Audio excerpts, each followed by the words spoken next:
অলিক কল্পনা 0.2 ইউটিউব চ্যানেলে আপনাদের আবারও স্বাগত। বন্ধুরা, আমাদের আজকের গল্প পেতনির কান্না। গল্পটি কিন্তু ভয়ঙ্কর ভৌতিক গল্প, তবে গল্পটা কিন্তু সত্যি নয়, কাল্পনিক গল্প।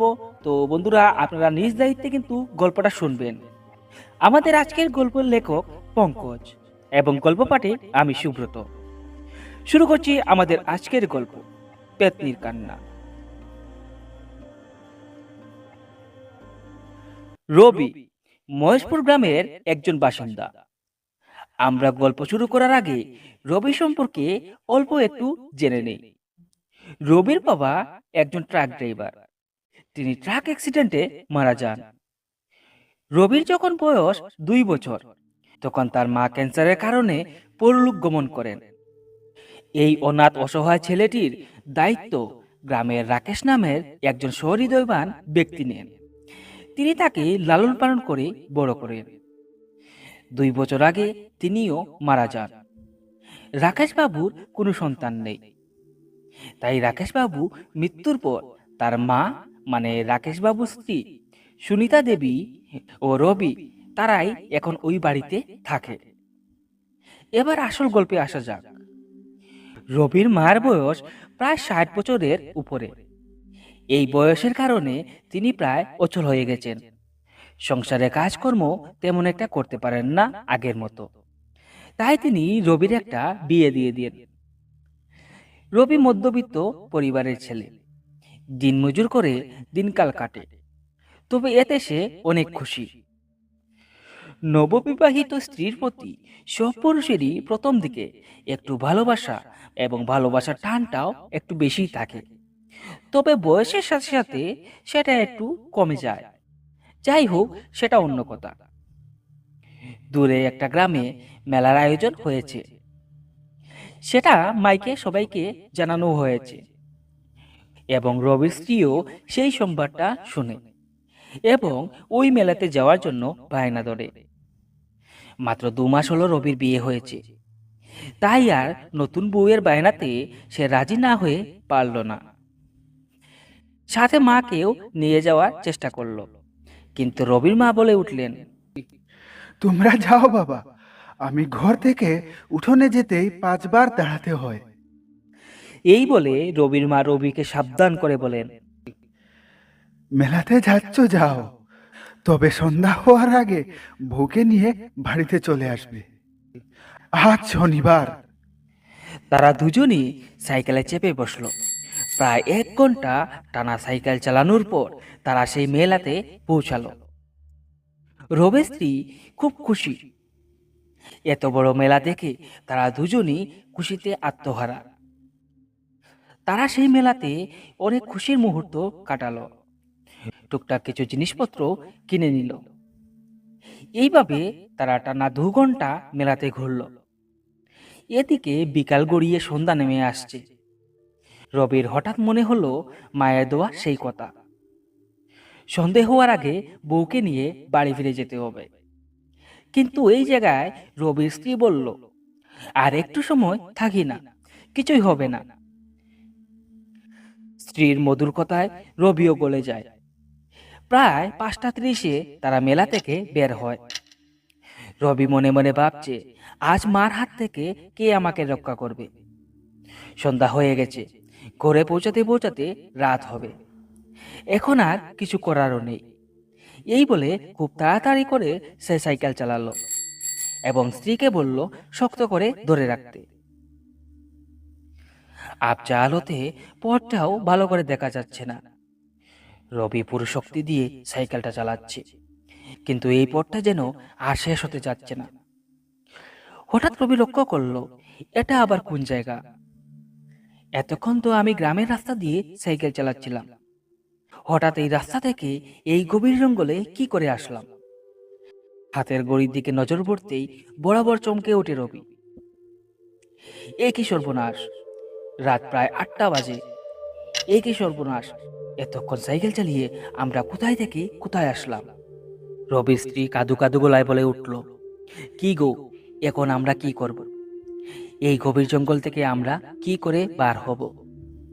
দুজনের চোখে এখন ভয়ের ছাপ। রবির স্ত্রীর হাতে কিছু খাবার জিনিস ছিল, মাংসের চপ আর অন্যান্য খাবার জিনিস, যা শাশুড়ি মায়ের জন্য সে মেলা থেকে কিনে নিয়ে এসেছিল। কিন্তু এ কি, হাতে রাখা সেই ব্যাগের মধ্যে কোনো খাবার জিনিসই নেই, শুধু খালি ব্যাগটা হাতে ঝুলছে। এই দেখে রবির স্ত্রীর শরীরটা কাঁপতে শুরু করলো আর ভয়ে চিৎকার করে উঠল, এখানে ভূত আছে, আমাকে এই জঙ্গল থেকে বের করে নিয়ে যাও। এই বলে কান্না শুরু করলো রবির স্ত্রী। এদিকে কোনো হাওয়া বাতাস ছাড়াই গাছের ডালপালাগুলো ভেঙে পড়ছে। আশেপাশে কোথাও থেকে শিয়ালের মরণ ডাকও কানে আসছে। রবি কি করবে ভেবে পাচ্ছে না। হঠাৎ দূরে একটা জায়গায় একটা আলোর স্রোত দেখতে পায় রবির স্ত্রী, এবং সাথে সাথে বলে ওঠে, ওই দেখো, ওখানে আলো জ্বলছে, চলো তাড়াতাড়ি, নিশ্চয়ই এখানে মানুষ থাকবে। দুজনেই তাড়াতাড়ি করে সাইকেলে চেপে বসে এবং সেই আলোর উদ্দেশ্যে তারা সাইকেল চালাতে থাকে। কিন্তু তারা যত কাছেই যায়, সেই আলোর স্রোতটা যেন আরো দূরে যেতে থাকে। কিন্তু সেই আলোর জায়গাতে তারা কোনোভাবেই পৌঁছাতে পারছে না। শেষমেশ ক্লান্ত হয়ে সাইকেল থেকে ছিটকে পড়ে তারা দুইজন। আকাশে পূর্ণিমার চাঁদ উঠেছে। হঠাৎ তার চোখ পড়ে তার ডান দিকে। ছোট একটা কুটিরের সামনে দাঁড়িয়ে আছে এক ৮ বৎসরের মেয়ে। ঠিকঠাক ভাবে দেখাও যাচ্ছে না সেই মেয়েটির মুখ। মেয়েটি তাদের দেখে কুটিরের ভিতরে এক দৌড়ে চলে যায়। ওরা এবার একটু শান্তিতে নিঃশ্বাস ফেলল। শেষ অবধি একটা মানব আশ্রয় তো পেয়েছে। তাড়াহুড়ো করে সেই কুটিরের দিকে তারা যেতে থাকে। কুটির থেকে একজন মহিলা বার হয়। অনুমানিক সেই মহিলার বয়স ৩৫ হবে। সেই মহিলাটির পরনে ছিল একটি সাদা শাড়ি। সেই মহিলাটি তাদের জিজ্ঞেস করলেন, তোমরা এখানে কি করছো এই গভীর জঙ্গলে? তখন রবির স্ত্রী সম্পূর্ণ ঘটনাটা খুলে বলে। তখন সেই মহিলা বলে উঠলেন, আপনার একদম নতুন বিবাহিত স্ত্রী, তাকে নিয়ে এত রাত্রিতে এই গভীর জঙ্গলে আসা আপনার উচিত হয়নি। তখন রবি আর তার স্ত্রী দুহাত জোর করে সেই মহিলার কাছে অনুরোধ করে এবং সেই মহিলা বলে ওঠেন, ঠিক আছে, আপনারা বিপদে পড়েছেন, আপনাদের সাহায্য করা আমাদের কর্তব্য।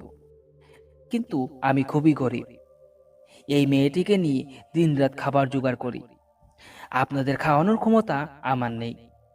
তখন তারা বলে ওঠে, তাদের শুধু থাকতে দিলেই হবে, খাবারের প্রয়োজন নেই।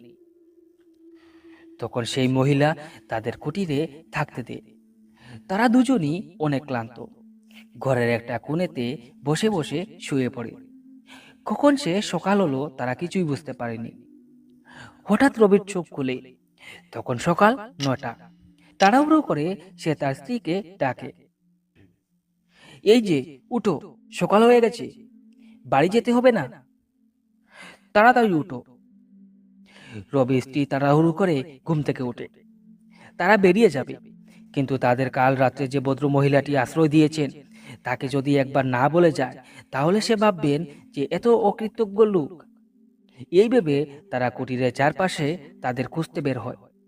কিন্তু তারা দুজনই খুঁজতে খুঁজতে ক্লান্ত হয়ে যায়, কিন্তু তাদের কোনো পাত্তা পায় না। শেষমেশ বাধ্য হয়ে ওরা বেরিয়ে যায়। যাওয়ার পথে রবি স্ত্রী রবিকে বলছে, কত ভালো লোক এরা, যদি তাদের পেতাম তাহলে আমাদের বাড়িতে থাকার জন্য সঙ্গে করে নিয়ে আসতাম। এই গভীর জঙ্গলে একজন মহিলা একটা ছোট বাচ্চাকে নিয়ে কি করে যে থাকেন। রবি ও তার স্ত্রীর কথাতে সম্মতি জানিয়ে বলল, হ্যাঁ, খুব ভালো হতো আমাদের সাথে নিয়ে আসলে। দুপুর ১২টার নাগাদ তারা বাড়িতে পৌঁছায়। ওদিকে রবির মা দুশ্চিন্তায় কান্নাকাটি করে। গ্রামের লোকও তাদের বাড়িতে জমে গেছে। রবি বাড়িতে পৌঁছাতেই তার মা রবিকে খসিয়ে একটা চড় মারেন। তারপর বলেন, তোকে কি বলেছিলাম আর তুই কি করলি বল? কোথায় গিয়েছিলি বল? এই বলে হাউ হাউ করে রবির মা রবিকে জড়িয়ে ধরে কান্না শুরু করেন। গ্রামের একজন বয়স্ক লোক রবিকে জিজ্ঞেস করেন, কি রে বাবা, তোমরা না বলে কোথায় চলে গিয়েছিলে? এইদিকে তোমাদের মা পুরো রাত কান্না করে গেছে। আমরা পুরো গ্রামের লোকজন তোমাদের খোঁজাখুঁজি করেছি, কিন্তু কোনো পাত্তা পাইনি। কোথায় গিয়েছিলে তোমরা, বলো। তখন রবি সবাইকে সব কথা খুলে বলে। তারপর সবাই এটা শুনে বলে, এটা কোনো শয়তানের কাজ, তোমাদের সাথে খাবার জিনিস দেখে এবং সেই খাবার আত্মসাৎ করার জন্য তোমাদের ঘুরিয়েছে, ভুল পথে চালিত করেছে। এবং রবির মাকে গ্রামের সেই বৃদ্ধ লোক বলেন, তোমার বউকে সন্ধ্যাবেলায় আর ঘর থেকে বের করো না, এর উপর শয়তানের দৃষ্টি পড়েছে। এরপর সবাই যে যার মতো বাড়ি চলে যায়। সবকিছু আবার আগের মতো সুন্দরভাবে চলতে থাকে। একদিন সন্ধ্যাবেলায় রান্না বসায় রবির স্ত্রী এবং শাশুড়ি গ্রামের একটা বাড়িতে পুজোতে চলে যান এবং রবি বাজারে চলে যায়। এবং রবির মা তার স্ত্রীকে সন্ধ্যার পর ঘর থেকে বের হওয়ার নিষেধ দেন। কিন্তু এখন এমন একটা পরিস্থিতি রবির স্ত্রীর সামনে এসে পড়ল যে সে ঘর থেকে বের হতেই লাগবে। সে ভাবল শাশুড়ি ঘরে নেই, তাড়াতাড়ি করে পুকুরে রান্না করার চাল আর সবজিটা ধুয়ে নিয়ে আসি। এই বলে সে তাড়াহুড়ো করে সেই চাল আর সবজি ধুয়ে নিয়ে আসে এবং রান্না করতে চলে যায়। রবির মা পুজো থেকে ঘরে প্রবেশ করেই ওনার মাথা প্রচন্ড গরম হয়ে যায়। উনুনে সবজি জ্বলছে, সমস্ত ভাত ভরে ছাই হয়ে গেছে। সুজুড়ে একটা ধমক দিলেন রবির স্ত্রীকে, কিন্তু এ কি, সে ধমকের কোনো পাত্তাই দিল না। রবি স্ত্রীকে বলছে, আজ আসুক রবি ঘরে, তোমার সব কর্মকাণ্ডের কথা তাকে বলবো, এরপর দেখব সে তার স্ত্রীর কি বিচার করে। এই বলে তিনি উনুনে থাকা সবজি আর ভাতগুলি নামান, তারপর আবার নতুন করে রান্না শুরু করেন। ওদিকে রবি স্ত্রীর মুখে কোনো কথা নেই, শুধু মুখ কালো করে চেয়ে রয়েছে আর ওদিক ওদিক তাকাচ্ছে। রবি আসার পর তার মা সব বলেন তাকে। সেও রাগ করে দু চারটা কথা শুনিয়ে দিয়ে তার স্ত্রীকে। রাতে তার স্ত্রীকে খাবারের জন্য ডাকলে তার স্ত্রী অনেকটা গম্ভীর সুরে না বলে দেয়। রবি অনেক মানানোর চেষ্টা করলো তার স্ত্রীকে, কিন্তু কোনো কাজ হয়নি। রবি তার স্ত্রীর শরীরে স্পর্শ করতেই ধমক দিয়ে উঠল রবি স্ত্রী, দূর হয়ে যাও আমার কাছ থেকে, নয়তো মেরে ফেলবো। স্ত্রীর এরকম ব্যবহারে রবি রীতিমতো চমকে ওঠে। সে মনে মনে ভাবে সে অনেক রাগ করেছে। এরপর রবি একাই শুয়ে পড়ে। পরদিন সকালে সবাই উঠে যে যার কাজে লেগে পড়ে। তবে রবি স্ত্রীর ঘুম থেকে ওঠা হয়নি এখনো। রবি তার কাজে চলে যায়, তার মা তাকে রান্না করে দেয়। তারা মা ছেলে নিজেদের মধ্যে কথা বলে, তার স্ত্রী এত রাগ করেছে কেন, আগে তো এরকম রাগ কোনোদিনও করেনি।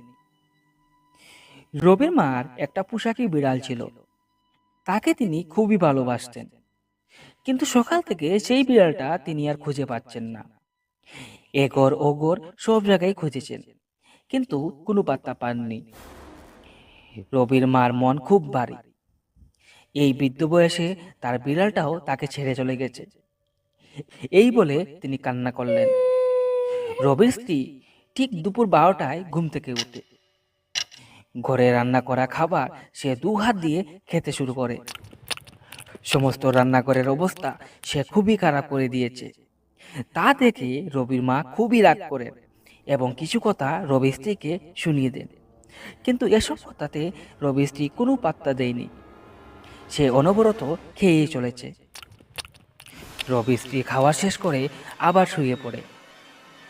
তখন রবির মা মনের মধ্যে ভাবলেন, এটা সে রাগ করে করছে না, এর পিছনে নিশ্চয়ই কোনো কারণ আছে। তারপর তিনি তার উপর লক্ষ্য করতে শুরু করলেন। তিনি রবিকেও আর কিছু বললেন না, শুধু রবি কাজ থেকে আসার পর একটু বললেন, তুই আর বউকে কিছু বলিস না, ওকে থাকতে দে নিজের মতো 2-1 দিন। এই বললেন এবং রবিও তাতে সম্মতি জানালো। এদিকে সুনিতা দেবী সেদিন রাতে আর ঘুমাননি, দু চোখ বন্ধ করে তার স্ত্রীর উপর লক্ষ্য করছেন। ওদিকে রবি নাক ডাকিয়ে ঘুমাচ্ছে। রাত ঠিক 12টা। তিনি এক ভয়ঙ্কর দৃশ্য দেখতে পেলেন। তিনি দেখলেন রবির স্ত্রী ধীরে ধীরে মেঝে থেকে উঠছে। একই দৃশ্য দেখলেন সুনিতা দেবী। রবির স্ত্রীর চুলগুলো আগে থেকে অনেক লম্বা হয়ে যাচ্ছে, শরীরটা কালো হয়ে যাচ্ছে আর পাগুলো উল্টে যাচ্ছে। একই ভয়ঙ্কর রূপ হচ্ছে তার স্ত্রীর, এবং সে ঘরে রাখা সেই ছাগল ছানাটার দিকে ধীরে ধীরে এগিয়ে যাচ্ছে। সেই ছাগল ছানাটা নিয়ে সে একটা তেঁতুল গাছে উঠে যায়। তিনি ঘরের জানালা দিয়ে সেই সব দৃশ্য দেখছেন। তিনি দেখতে পেলেন তার সাথে একটা ছোট বাচ্চাও আছে, আর এই জীবিত ছাগল ছানাটা নিয়ে তারা টেনে ছিঁড়ে ছিঁড়ে খাচ্ছে। এই নরকীয় দৃশ্য দেখে সুনিতা দেবী নিজের হুঁশ সামাল দিতে পারলেন না। জ্ঞানশূন্য হয়ে মাটিতে লুটিয়ে পড়লেন। পরদিন সকালে যখন তিনি চোখ খুললেন, তখন তিনি দেখতে পেলেন রবি তার মাথায় জলের পট্টি দিচ্ছে, কিন্তু তিনি আর কথা বলতে পারছেন না।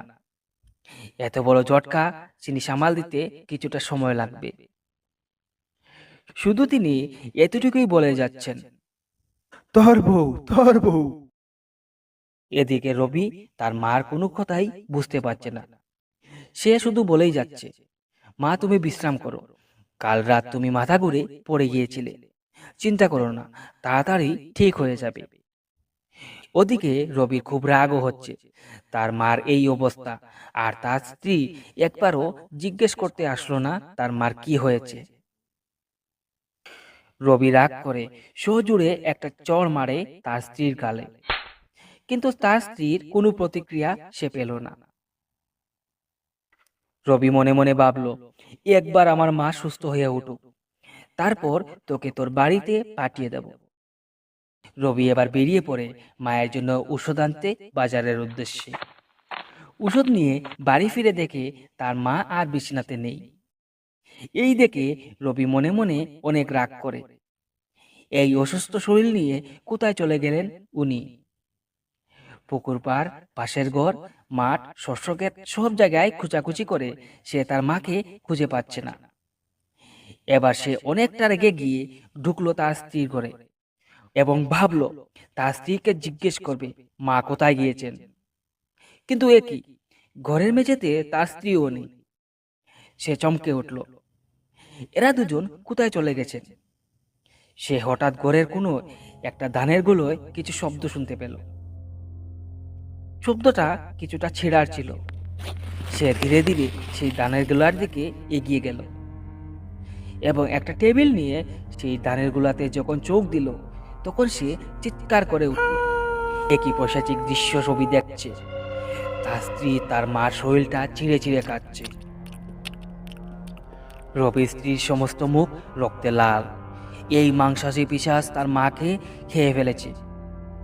রবি এক দৌড়ে গ্রামের লোকদের কাছে সাহায্য চায়, সব কথা সবাইকে বলে। সবাই দৌড়ে তার বাড়িতে পৌঁছায়। বেলা দুপুর 12টা। সবাই রবির বাড়িতে গিয়ে দেখে যে রবির স্ত্রী ঘরের চালের উপর বসে সে তার শাশুড়ির শরীরের মাংস খাচ্ছে। এই দৃশ্য দেখে গ্রামের অর্ধেক লোক যে যার মতো পালিয়ে যায়, 4-5 জন বয়স্ক লোক ছাড়া। এদের মধ্যে একজন রবিকে বলে, রবি, তুই তাড়াতাড়ি করে একজন সন্ন্যাসী বাবাকে ডেকে আন। এটা তোর স্ত্রী নয়, এটা কোনো পিশাচ। ওদিকে রবির স্ত্রী পাগলের মতো অধিক অধিক তাকাচ্ছে আর নিজের মধ্যে কিসব কথা বলছে এবং তার শাশুড়ির মাংস ছিঁড়ে ছিঁড়ে খাচ্ছে। রবি খানিক পর এক সন্ন্যাসী বাবাকে নিয়ে তার বাড়িতে আসে। সন্ন্যাসী বাবাকে দেখা মাত্র সেই নরপিশাচী সন্ন্যাসী বাবাকে হুমকি দিতে শুরু করে, তুই চলে যা এখান থেকে, নয়তো তোর মাংস আজ খেয়ে ফেলবো। নিজের প্রাণের মায়া থাকলে পালিয়ে যায় এখান থেকে। এই বলে পিশাচটি সন্ন্যাসী বাবাকে হুমকি দেয় এবং সন্ন্যাসী বাবা এই পিশাচটির হুমকিতে অত্যন্ত রেগে যান এবং নিজের হাতে থাকা কুণ্ডলী থেকে অল্প জল নিয়ে এবং খানিক মন্ত্রোচ্চারণ করে সেই পিশাচের দিকে ছুঁড়ে মারে এবং সাথে সাথে সেই পিশাচ ঘরের চালের উপর থেকে এক বিকট চিৎকার করে নিচে উঠানে পড়ে যায়। তারপর সন্ন্যাসী বাবা জিজ্ঞাসা করে, কে তুই, কেন এই অনিষ্ট করলি বল, নয়তো এখনই তোকে জ্বালিয়ে পুড়িয়ে শেষ করে দেব। কিন্তু সেই পিশাচ কিছুই বলল না। তারপর সন্ন্যাসী বাবা বললেন, দাঁড়া, তোকে এইভাবে হবে না। তিনি রবিকে নির্দেশ দিলেন ঘরের মধ্যে থাকা একটা খালি জলের কলস নিয়ে আসতে। রবি কথা মতো সেই জিনিসটা আনলো। এবার সাধু বাবা মাটিতে একটা ডাইনির চারপাশে গণ্ডি কাটলেন এবং সেই গণ্ডির ভিতরে সেই খালি কলসটাও রাখলেন। খানিক মন্ত্রপাঠ করে সন্ন্যাসী বাবা আবার জিজ্ঞেস করলেন, তোকে শেষবারের মতো বলছি, তুই কে, তোর পরিচয় দে। আবারও সে কিছুই বলছে না। এবার সন্ন্যাসী বাবা নিজের ঝুলিতে থাকা একটা হাড্ডি নিয়ে সজোরে সেই কলসের মধ্যে আঘাত করলেন এবং সাথে সাথে পিশাচটি চিৎকার করে বলে ওঠে, থাম থাম, আর মারিস না, সব বলছি, আর মারিস না। তখন সেই পিশাচটি নিজের মুখ খুলল। সে বলল, আমি একজন নারী, আমার সাথে একটা ছোট বাচ্চাও আছে। তারপর সন্ন্যাসী বাবা বললেন, তুই এই শরীরে আসলি কিভাবে? তখন সেই পিশাচ বলল, আমরা নিচে থেকে আসিনি, রবি আর তার স্ত্রী আমাদের কাছে গিয়েছিল, ওরা আমাদের সাথে নিয়ে আসার কামনা করেছিল, তাই আমরা ওর স্ত্রী শরীরে আশ্রয় করি। আমরা ওর বাড়ির কাছে অনেক দিন ধরে অপেক্ষা করছিলাম। একদিন সন্ধ্যাবেলায় সে পুকুর পাড়ে চাল আর সবজি ধুতে যায়, তখনই আমরা তার শরীরে প্রবেশ করি। এরপর সেই পিশাচটি বলে, এখন থেকে এই শরীরেই থাকবে ওরা এবং এই গ্রামের সবার মাংস তারা খাবে। এই বলে সেই পিশাচটি এক পৈশাচিক হাসি দেয়।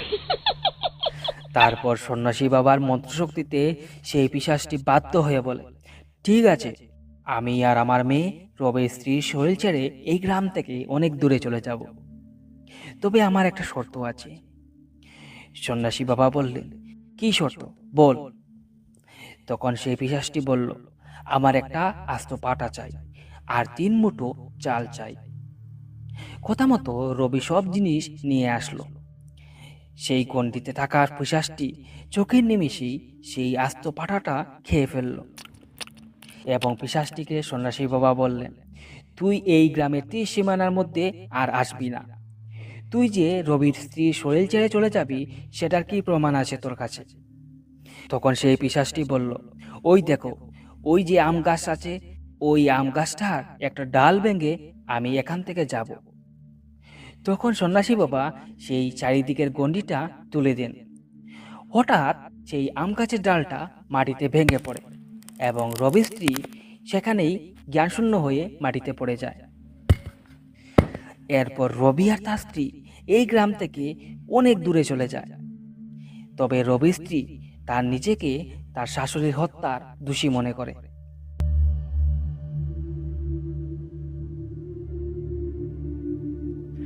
আপনারা শুনছিলেন এতক্ষণ আমাদের আজকের গল্প, প্রেতনির কান্না। আমাদের গল্পগুলি আপনাদের ভালো লাগলে অবশ্যই কিন্তু আমাদের চ্যানেলটিকে সাবস্ক্রাইব করে আপনারা ভিডিওটিকে লাইক করে যেতে পারেন। দেখা হচ্ছে আগামী কোনো ভৌতিক গল্পে, ততক্ষণের জন্য সবাইকে শুভরাত্রি।